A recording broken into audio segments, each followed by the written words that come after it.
Yo, Renny Beach Record. Shoutout sa mga tropa sa Gordon Putol, mga taga First Pride. Jan De Boy, yo, with Allen Morada. Tito Bokbok, Sticky Wiki, yo.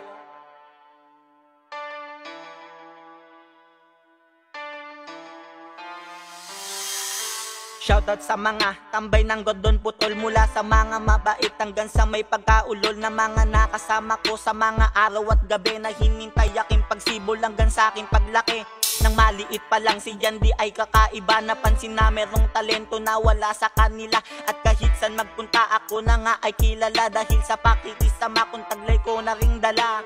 Pamilya ng ragasa ang aking kinabilangan, at sa lahi ng Hilario ang aking pinanggalingan. Ng pangalang Yandy Boy na dati ng bulong-bulungan, kilala na sa gapo hanggang sa kasulok-sulukan, na magiging alamat ngayon hanggang kasalukuyan. Isang taong nagpatibay sa aking dating katayuan, ng aking inang pumanaw na nandun sa kalayuan. Sa mga nagtatanong, ito lahat ng kasagutan. Ako si Yandy Boy na sumabay sa mga hamon, at hindi to nagpalamon sa kahit ano mang alon. Wag na wag mong pansinin ang komento ng mga tao, basta ang mahalaga hintayin lang ang pagbabago. Ang pagsubok ng tadhana ay kailangan mong labanan, ng buo mong kaisipan ay palagi lang lawakan. Subok ng tadhana ay kailangan mong labanan, ng buo mo kaisipan ay palagi lang lawakan. Simula na mawala ang nag-iisang ina, ako naman ay masaya dahil kapiling si ama. At taban tumatagal, labis ko na pag-isipan ang mga gusto kong gawin, na minsan ko na pagpilian kung sino ang sasamahan sa napiling kaibigan.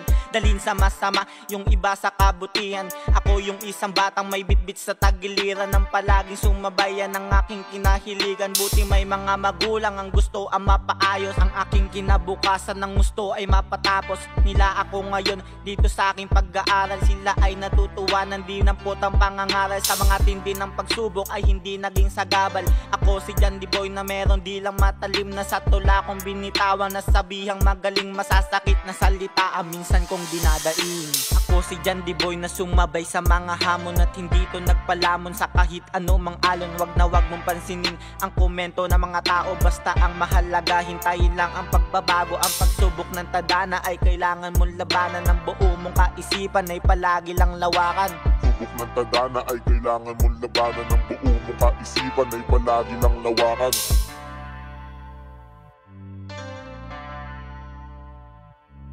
Pagsubok ng tadhana ay kailangan mong labanan, ng buo mo kaisipan ay palagi lang lawakan.